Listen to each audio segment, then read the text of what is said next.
searching for answers, searching for loved ones. Right now, 879 Native Americans are missing in the U.S. 86 of those cases are in Oklahoma. We recently had a case of our own of one of our youth being murdered. Oklahoma ranks among the top states for missing and murdered Indigenous people. Both men and women are victims. We see you, Hoa.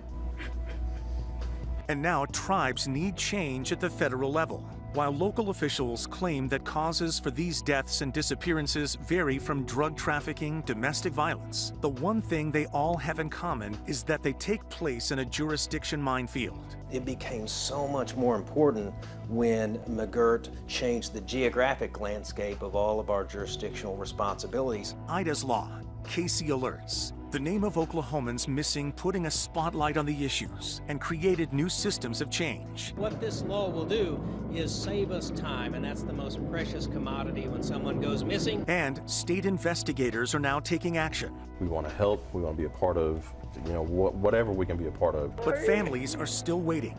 Decades have passed and those loved ones remain missing. KOCO5 is talking to special agents with the FBI, tribal leaders, and advocates about what is being done here to bring missing brothers and sisters of our tribes home. Thanks for joining us. I'm Evan Onstott. We are at the First Americans Museum in Oklahoma City. This is a home to Native American history and community events. It is also a place to learn about the history of violence on Native communities through the decades that still persists right now in our state. One of the most well-known and impactful cases is that of Ida Beard, a citizen of the Cheyenne Arapaho tribe and mother of 4 who lived in El Reno with her mother and children. On June 30th, 2015, Ida went to visit friends and never returned. It took 2 weeks for police to even open a missing persons case. Ida's case led to changes at the state and federal level and how cases involving Indigenous people are coordinated and investigated. But it does not change the pain Ida's family feels years later as they remember her. I personally would like to know, just like any other family member of a missing person, is like, where is she? A case that has created state law is almost 10 years old. Ida was just really funny. She was just, she was kind of the comedian of the group, of girls. She always teased everybody, and she was a person that just made everybody laugh. It's an emotional one for her family and especially her kids. They've grown up basically without their mother, and they've went through the teen years and through their childhood without knowing her, and so now they're going through all these milestones and graduating from high school and going to prom and doing all these things that are important to teenagers, but not doing it with their mother. Ida was last seen near her home in El Reno. She was actually walking there and was never seen or heard from again. The case was in the hands of the El Reno Police Department up until this year. Now OSBI has taken over.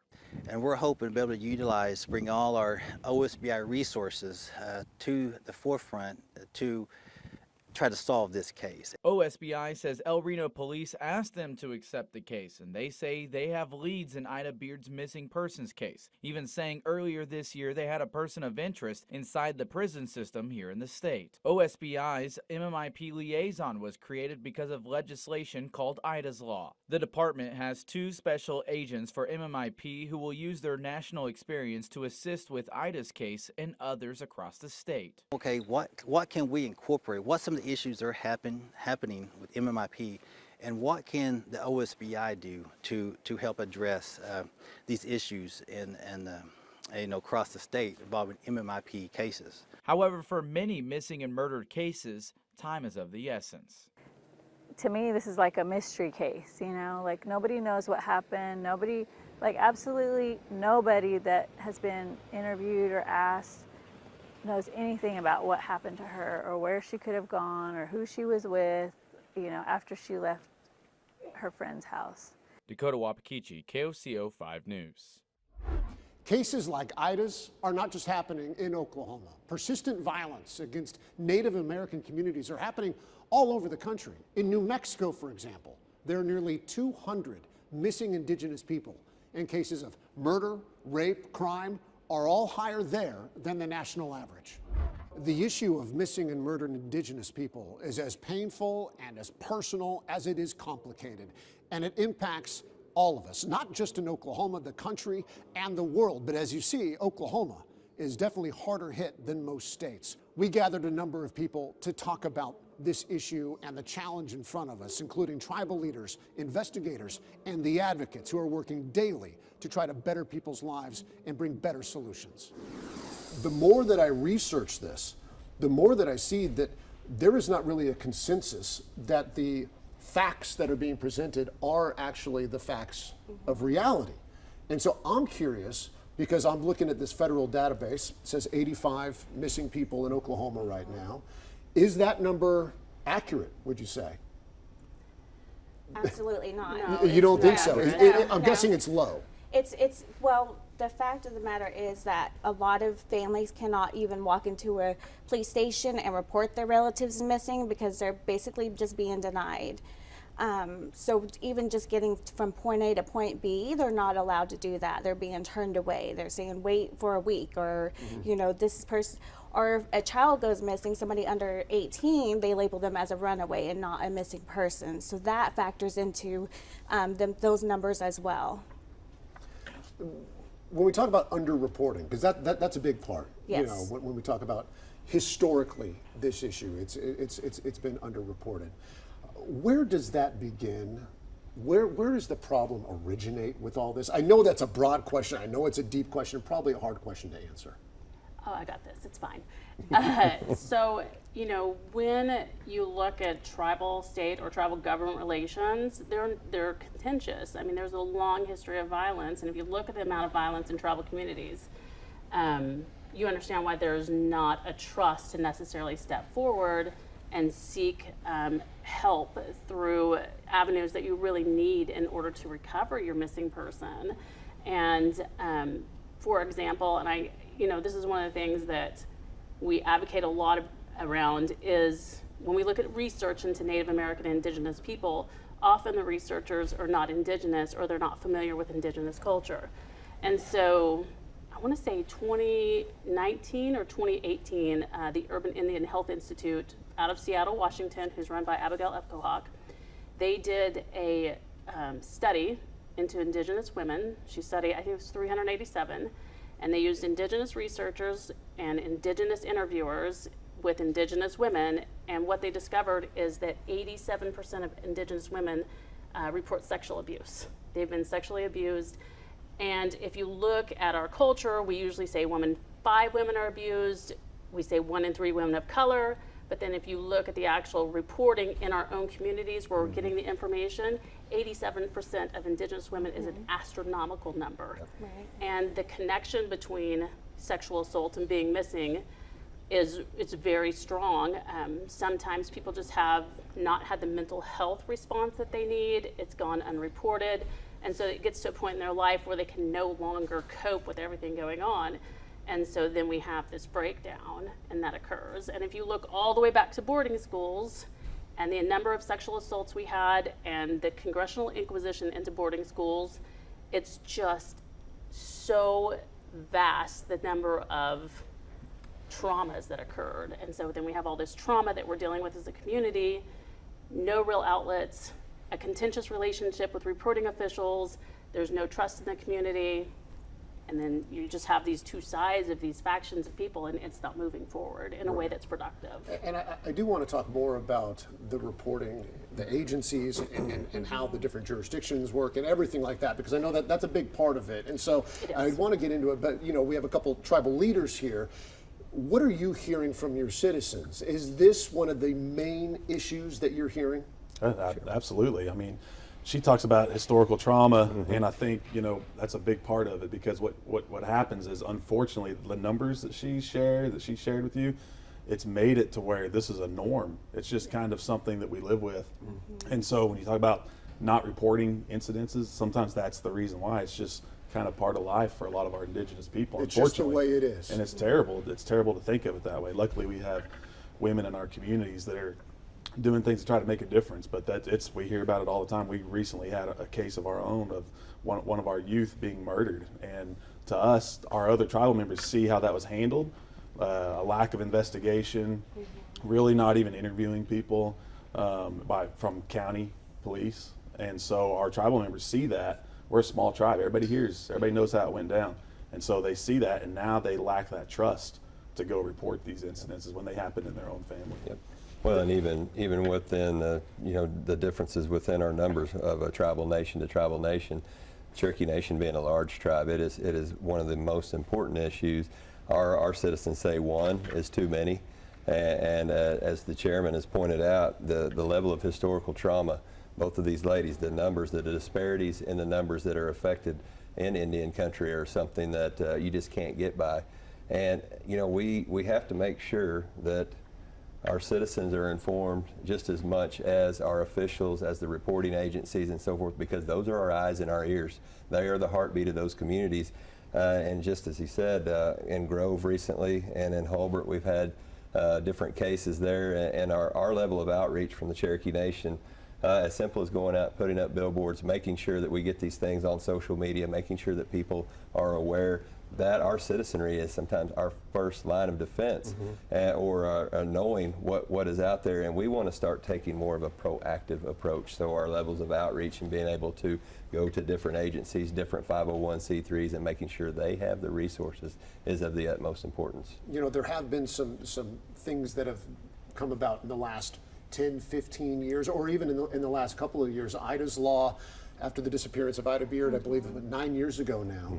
And so that law brought in OSBI and basically required, Joshua, your position to be created as a tribal liaison, to be somebody to try to bridge that gap. And it also called on the OSBI to maintain a database where you try to keep better track of what is actually going on the ground. And so I know there's been multiple liaisons since that started, but how do you see your job right now? How is it working? Where are the challenges for you, and where do you see the opportunities? So, starting July 1 of this year, I was, I guess, appointed to a full-time. I'm not just a liaison anymore, where I did my other duties plus this. I am now solely based, focusing on murdered or indigenous. So before it was a part-time job. Yeah, it was an additional duty. Yes. And so now this is it. This is your role. This is what I get to do. So what are you able to do, moving from part-time to full-time in OSBI, focused 100% on this issue? What has that allowed you to do and accomplish? So far I have the Western District U.S. Attorney's Office has created kind of a working task force with the FBI and the BIA and the OSBI, and we've gotten together and we've had one meeting, and it's allowed us all to meet each other, get to know each other, and open some lines of communication on different cases, and hopefully we can all work together and collaborate and move forward with some of those cases. Yeah, because as we talk about, it's one of those things we say, the rising tide rises all ships and stuff. It takes a group. It does. Effort. It does. Right. Yeah. Right. And one of the big complaints is that there hasn't been a group effort. There hasn't been a consensus. There's different conversations perhaps happening in different places, but none of them are coming together. And it seems like they don't want to share information. Okay. Like there's, and that's what we're, not that. Shoot. That's what the task force is for, is to open those lines of communication that we can share information. Right. So yeah, I think that's, listen, the collaboration. As a journalist who's not a tribal member, who moved to Oklahoma, really had to learn a lot about how everything works in this state. I was blown away by the jurisdictional complexity that exists between the tribe, the state, the federal government, and how everybody, the counties, and so the individual police departments of these cities, and they're all intertwined. And so I can understand how this could be complicated, but we have a problem at our doorstep, and complicated or not, that's probably contributing to this crisis. That is one of the biggest issues, is there's a gap in services. In order to address MMIW, MMIP, we need to work cohesively as a team. That's within agency, police force, tribal, state. We need senators to come in, we need politicians to come in, we need tribal leaders to come in. We need to address it as a whole. I worked in victim services for mainly domestic violence, but even on the other side of the spectrum, even getting the state to pick up cases that happen on tribal land, we couldn't get it. Right. I worked with somebody who had her ex-boyfriend probably committed maybe like 30 VPO violations a day. Wow. And they were both non-tribal. So that has, under VAWA, that has to be sent to the state. The state will not pick up charges. So what did he do? He continued to harass her. And we tried, our prosecutor tried, or our police force tried. They could not get the state to pick that up either. So we need to work as a team. We need to be one, united in order to address this epidemic that's going on. Putting an end to the missing brothers and sisters of Oklahoma's tribes. Coming up, we are talking with the principal chief of the largest tribe in the United States about what is getting done to end this crisis. We need them to keep that fire burning, because I'm telling you, Washington, D.C. is a tough place. Oklahoma City can be a tough place. Why Principal Chief Chuck Hoskin Jr. says the federal and state governments are to blame.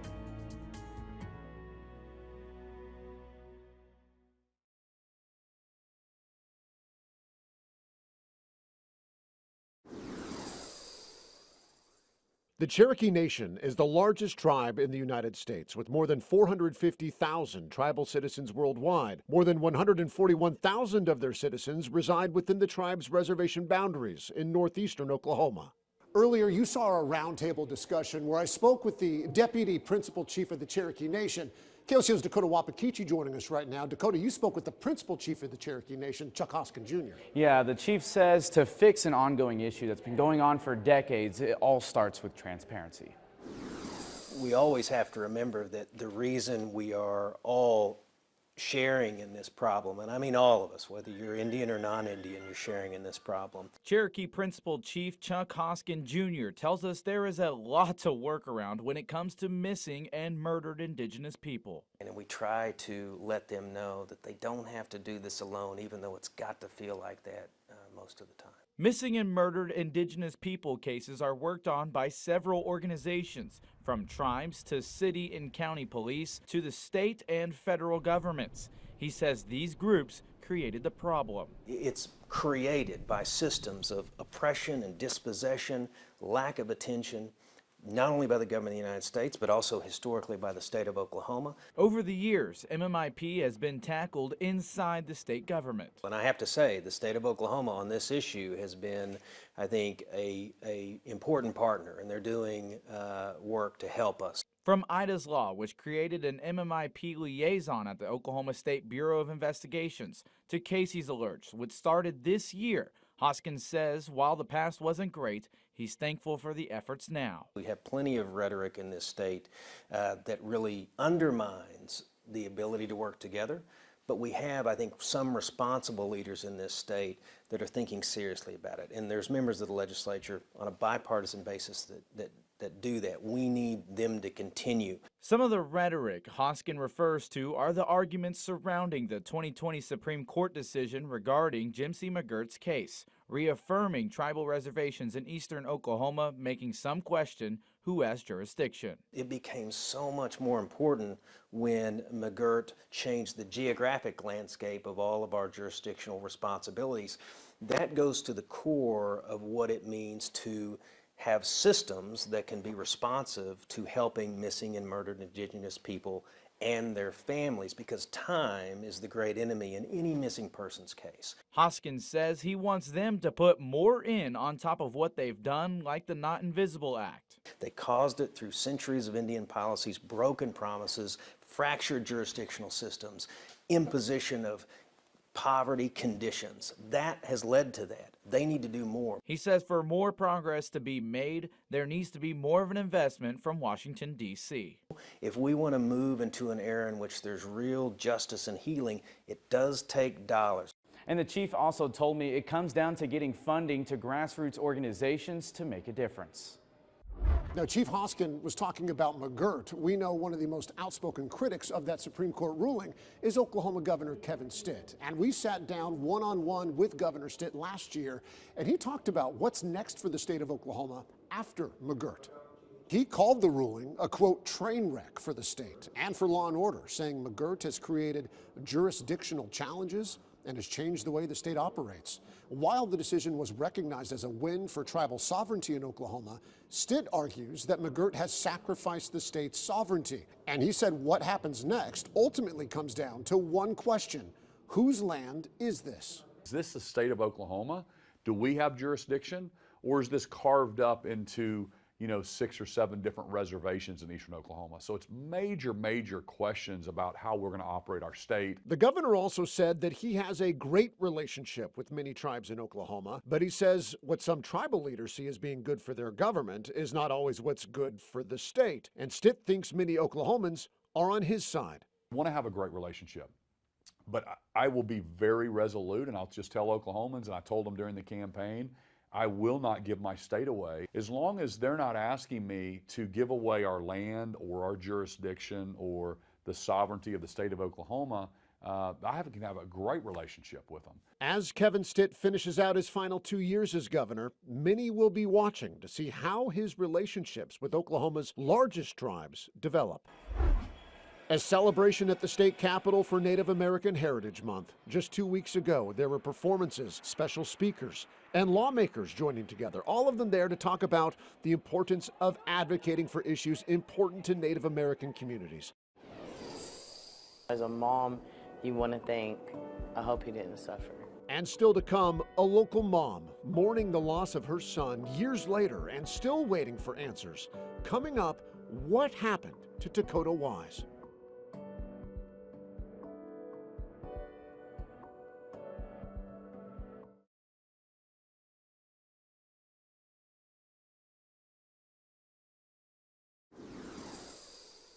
A 22-year-old man found dead and alone on the side of the road is one of the many cases of the murdered indigenous people in our state. Dakota Wise's body was seen by a trash truck driver in 2020, where he was shot to death, and now this cold case remains in the hands of local law enforcement. The family of that man struggling with his death 4 years later, and activists with MMIP say a famous case out of Kansas brought attention there, but they said the same should be done here in Oklahoma. He had been shot 8 times and was left there dead.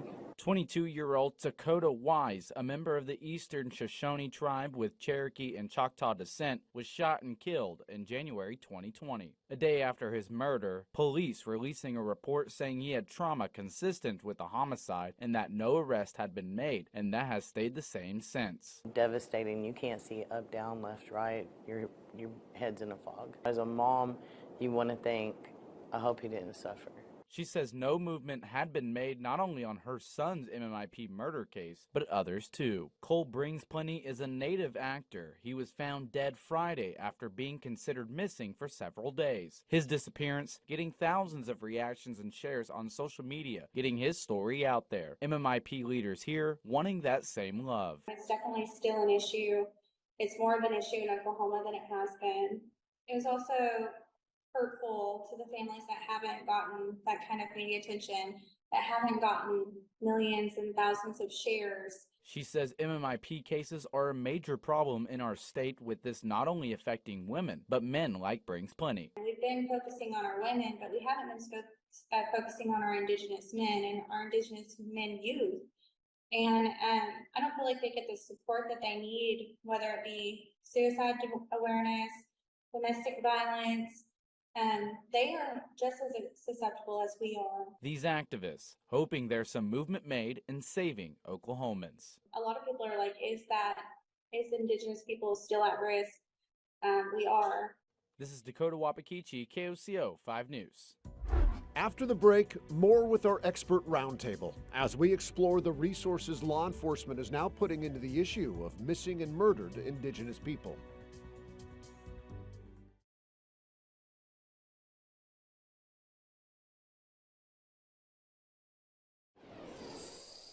We are honoring not just those women that we have lost through these years, but we're honoring those women that have struggled from our ancestors, from our grandmothers, from our communities, from those in the past. Native American women, girls, and relatives face much higher rates of murder and violence. The U.S. Department of Justice says 4 in 5 Native women have experienced violence in their lifetime. Dakota Wapakichi with us again. You went to the Choctaw Nation. Yeah, I spoke with a prosecutor of theirs who says she's faced cases of abuse and neglect in her community for years. Native women experience violence at much higher rates. In fact, 80% of Native women will experience some type of physical violence in their lifetime. And that's a really high percentage. Choctaw Nation prosecutor Gina South there saying a statistic from the United States Department of Justice. When it comes to missing and murdered Indigenous people, she says women are the most vulnerable. There has been a culture of silence around domestic violence and sexual violence in general within the Native community, that the idea was so many Native women have experienced sexual violence or domestic violence in some form that you just need to put up with it, or you need to be quiet about it, or you just need to resolve it in your life and then move forward. According to data from the Choctaw Nation, South says there were 2 cases of domestic violence on their reservation in 2020, but that number grew each year, and as of the middle of November, there were 306 domestic violence cases. So we're talking about a vulnerable population, people who are going to experience some of those crimes, and a lot of them are going to lead to them ending up being missing and murdered. At the Choctaw Nation, they have a nonprofit organization designed to tackle MMIW issues, and they have services like the Ani Center, translated to the Hope Center, to get services to children in need in order to not let them become another statistic. I can tell you that children who are in foster care or in tribal custody, they are much more likely at risk for becoming in that category of MMIW cases or MMIP cases. And that's a really sad statistic. Our group is able to serve our population here, but up in Tulsa and around Oklahoma City and out in the Panhandle, of course, those areas need to be covered as well. South says when it comes to Native women cases and non-Native partners, they're able to prosecute only if the circumstances line up. There's VAWA, the Violence Against Women Act, and so that allows tribes to prosecute a non-Native person who is in a relationship with a Native person. And if that non-Native person commits a crime against the Native person, we can prosecute in those cases. And of course, the McGirt Supreme Court case ruling has slowed down the system, with both state and tribal leaders vocal on the issue. South says she works on these cases all the time and wants changes made to keep the community safe. It's completely possible for all of us to work together for the betterment of our children and families. Dakota Wapakichi, KOCO 5 News. You can call the Domestic Violence Hotline for help and resources. And for anyone who needs help in a case of domestic abuse or sexual assault, you can call these numbers on your screen. The advocates will tell you resources is always an issue. There can always be more. Law enforcement is trying to do more right now, and we talked about that as we bring back our roundtable discussion. Joshua, tell me what you hear from investigators when you reach out and you're talking to some of these police departments or maybe sheriff's departments, and you're, what are they saying about the challenges that are in front of them as well? Say they're not tribal, but what do they say? Well, these are our biggest issues with some of these cases. I think maybe just like you've touched on, a lack of training, just more training and more understanding of that process. Yeah, yeah. Is there anything, because you know, when we're dealing with cultural, perhaps cultural sensitivities, when it comes to going into some of these communities as whatever police department it might be, is there oftentimes a disconnect, and perhaps, as we've heard, people maybe are not as willing to share information because they don't have the trust? Do you hear that? Like, I can't get anybody to talk to me, or I'm knocking on doors, nobody's giving me information. Yeah, that's kind of an issue of across the board, though, really. I mean, it's just law enforcement, I think, has always had difficulties getting, people to open up and talk to them about witnessing a crime. Tribal issues or not. Yeah. I mean, being a victim or a witness of a crime, it's just, it's a challenge to get people would really open up and talk to you. And so perhaps, I guess, when we move into, you know, some of these communities, that's just an extra layer on top of that adds to the. And I think that's the training that needs to happen. is Yes. They've got to understand who they're talking to and what kind of community they're coming into. So, you know, the thing is, there are 39 separate federally recognized tribes in Oklahoma. We all have our own treaty, we all have our own culture, and we all have our own policies. And oftentimes we're lumped together. And so I did a training class, and so part of that is, where do you get information in tribal communities? Well, it's very different, right? So my tribe is matriarchal, right? Not every tribe is matriarchal. And so there's a different source of information in every tribe. And so having that access to the person who has the information and understanding how the tribe works is important into understanding how to access information. And it's not really a joke, but I always say, if you can find the fry bread maker in the family, that's who has the information. Because that is the one thing that's common between all our communities, is food is a very big part of our culture, and sharing food and getting together with food. And so the person that's making the fry bread or the food, everyone comes to the kitchen. Everyone so those conversations are had in the kitchen. And honestly, if you want to get to the information, you have to understand how that communication in that particular family or that tribe flows. And so you have this overarching people that say, okay, we have people in indigenous country or Indian country, and we're going to talk to them, and we're going to use the same system on all tribes. It's not going to work.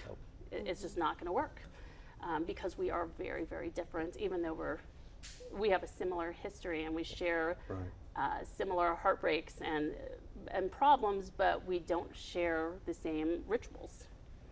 So.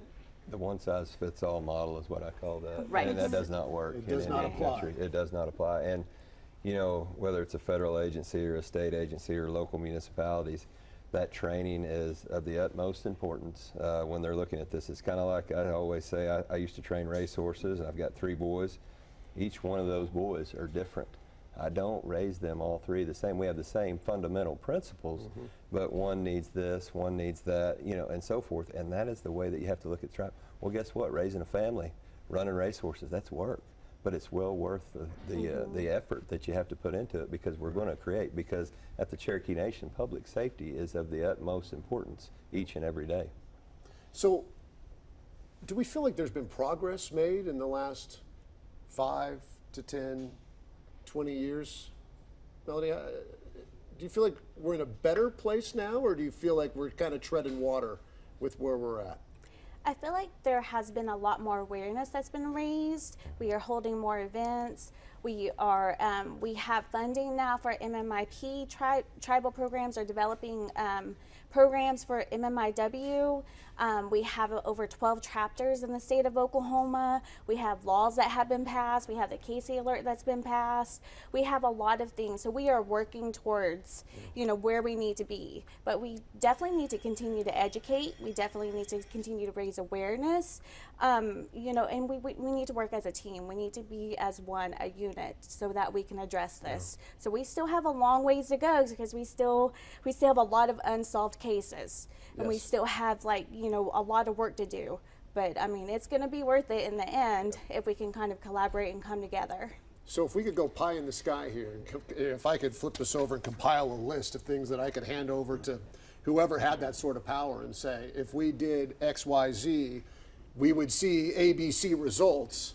What are some of the things that need to be done right now that are realistic to get done, that you think they're right there in front of us, we just got to do it? So nationally, they had the Not Invisible Act that came into play 2 years ago, 2.5, 3 years ago, and that was at a national level. And it involved prosecutors, all these tribal leaders, all these different people in all these different areas of service. If we can do that at a state level and bring tribal programs together, legislators, you know, senators, all these people together, and all this whole different, you know, disciplines of, you know, of work, we can collaborate and we can address it as a whole. Has there been any movement there towards that? There has not, that I know of. I know that programs and people and tribes are working individually, but as a whole, we haven't came together.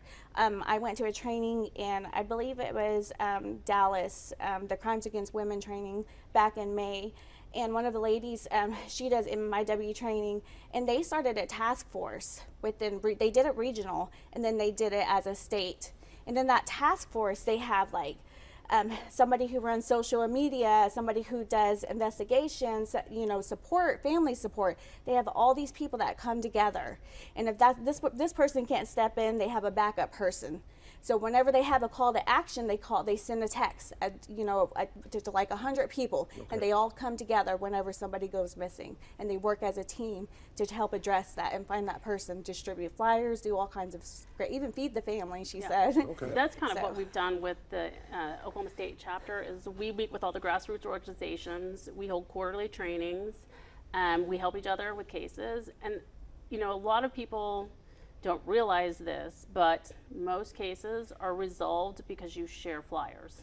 And the faster you get flyers, and you hear anywhere from— It's as simple as that? Anywhere from 80 to 90% of cases are resolved because of flyers, and those last remaining cases are usually your more complex homicides, trafficking, kidnappings, abductions.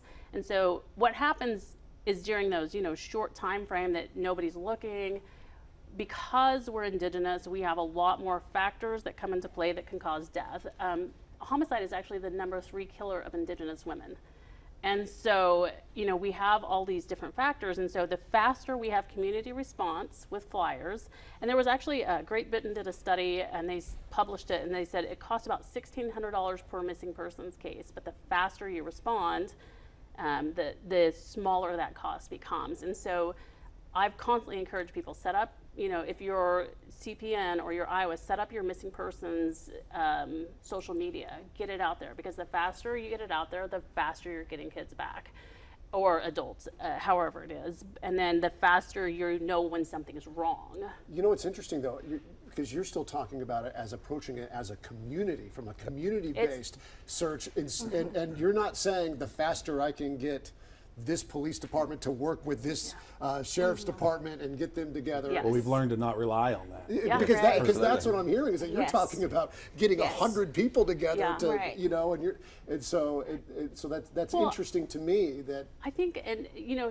so first of all, I love that there are statutes that limit police involvement, but on the same token, being a missing person isn't a crime.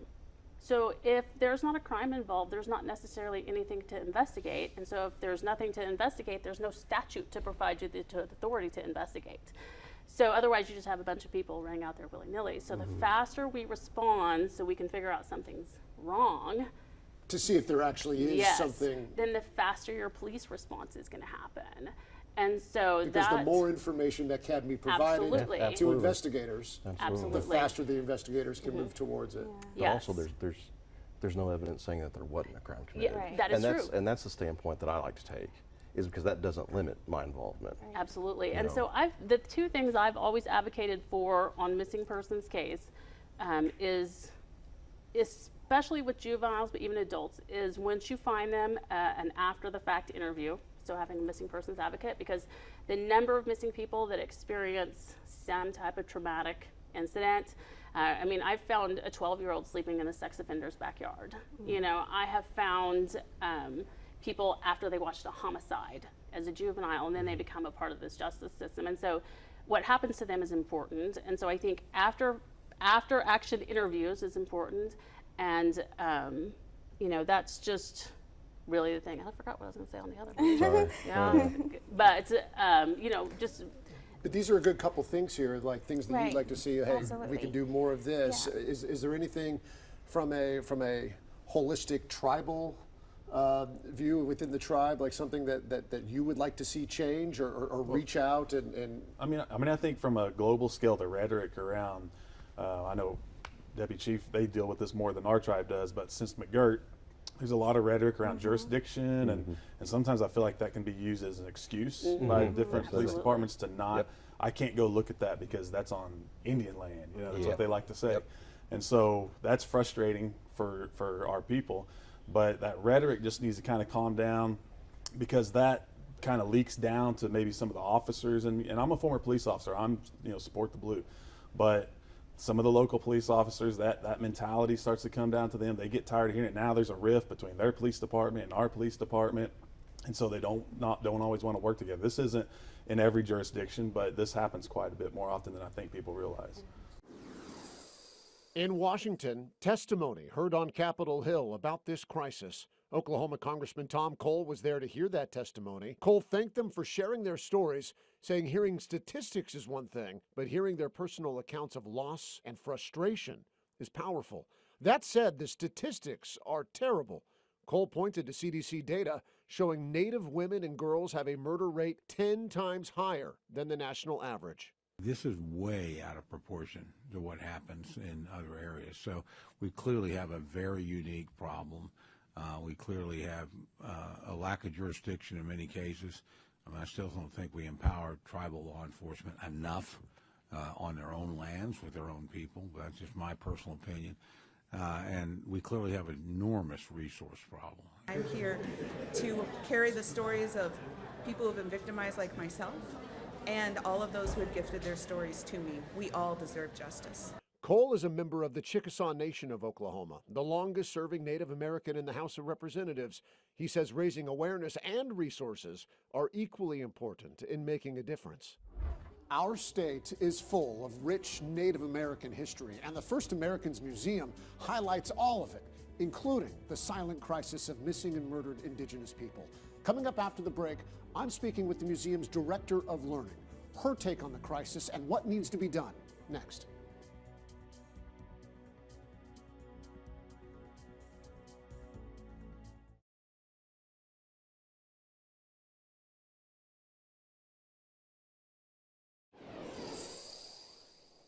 Operation Not Forgotten, led by the FBI and the Bureau of Indian Affairs, focused on addressing violent crime in Indian country.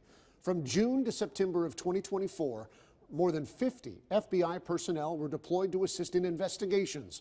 More than 300 cases, primarily involving vulnerable victims like children, received heightened attention. This effort led to more than 40 arrests, numerous warrants, and child recoveries. The FBI's Oklahoma City field office was part of this operation, emphasizing collaboration with tribal communities for justice and healing. The initiative highlights the ongoing commitment to combating violence and supporting victims in Indian country. We sat down with local FBI agents to talk about this investigation and what it means going forward. Murders, child sex assaults, child abuses, robberies, aggravated assaults are all things that our agents work on a daily basis. The FBI in Oklahoma has seen incredible change over the past 4 years. We basically increased our agent staffing by 38%, which is pretty unheard of in the Bureau. Joe Ogden is the Assistant Special Agent in charge of Eastern Oklahoma. He says the Supreme Court's McGirt ruling in 2020 caused a lot of confusion, but it forced the FBI in Oklahoma to grow fast, going from 2 agents dedicated to Indian country to 40 now. It's by far probably the largest in the FBI of people working Indian country for an office. In many ways, Ogden says that increased federal presence has become an asset in addressing the crisis of missing and murdered Indigenous people, that it's forced all the different law enforcement agencies in Oklahoma to work together. And I think that has been a big benefit to the Native American community, is that we've been able to provide things that maybe other departments can't, and also sometimes that other department provides us something that we don't normally do. But there's been another development within the FBI, and it's directly aimed at ending the MMIP crisis. Operation Not Forgotten. For the past 2 years, the feds have surged money and agents into Indian country in the hopes of solving cold cases. Ogden says the new agents are making an impact, that arrests and convictions are up. Basically work cases that, we're kind of we don't know where to go with this. They were able to come up with new leads and push that case forward during their TDY. It was fantastic. I really... And when you say TDY, just so I... Temporary duty assignment. Okay. Yeah, so they would come in for 90 to 180 days. These are agents that do something else normally? Correct, yeah. Ogden says these temporary agents may typically work counterterrorism in New York City, but are put on assignment solving murders in Muskogee. They bring a new set of eyes, a new set of experiences. Their aperture may be a little bit wider for different techniques that could be used, and so they come in and they look at a case and they're able to say, well, we should do this and this and this, and we'll run with it. The FBI is changing. It changed because of McGirt, and it's changed because of the MMIP crisis. Ogden says he's proud of the work they're doing. Everybody I know, all my family members, for the most part, live in Oklahoma. So I'm making an impact, and our office is making an impact on my family's communities. So it's very satisfying to me.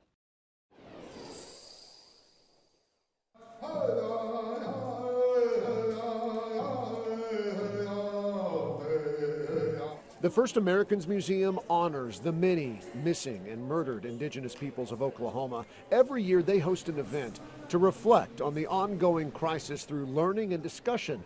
And I got the chance to tour a section of the museum completely dedicated to MMIP. This is Adrienne Lawley Hill. She's the Director of Learning here at the First Americans Museum. Thanks so much for being here. Thanks for inviting us here. Of course. What is your opinion on the issue of missing and murdered indigenous women? Right. Well, it is a big issue in Indian country today, and one that has become more and more well known by the general public thanks to the commitment of many grassroots organizations known as MMIW or MMIP for Missing and Murdered Indigenous People chapters. They have really brought to light the fact that Indigenous people are disproportionately affected by violence and have brought about really important policy changes that help protect our communities. Yeah, visibility to this, and you know, we're seeing some of this. This is part of the exhibit here. This is really paying tribute to some of those efforts that have been going on. I see here from the 60s. I mean, this has been going on for a long time, but still, Adrienne, this is something that hasn't gotten a lot of attention. Why do you think that is? Especially from people like us, the media. Yeah, absolutely. I think it's a very vulnerable group that's easy to overlook. Indigenous women face a lot of social problems, a lot of systemic issues that impact their quality of life. And there's no easy solution to the problem of MMIW and MMIP. Because it has to do with tribal jurisdiction, it has to do with foster care, it has to do with poverty. So we've called it for a long time an invisible epidemic that until recently, like you said, got no larger media attention. We thank you for joining us for this KOCO Chronicle. As we leave you, families will continue to look for answers as they mourn the time lost with their loved ones. Federal agents will work to bring justice, and advocates will continue to highlight the need for a community tied together. When you see this museum light up red in honor of MMIP, know we remember, we say their names, and we are working towards a better future for our tribes.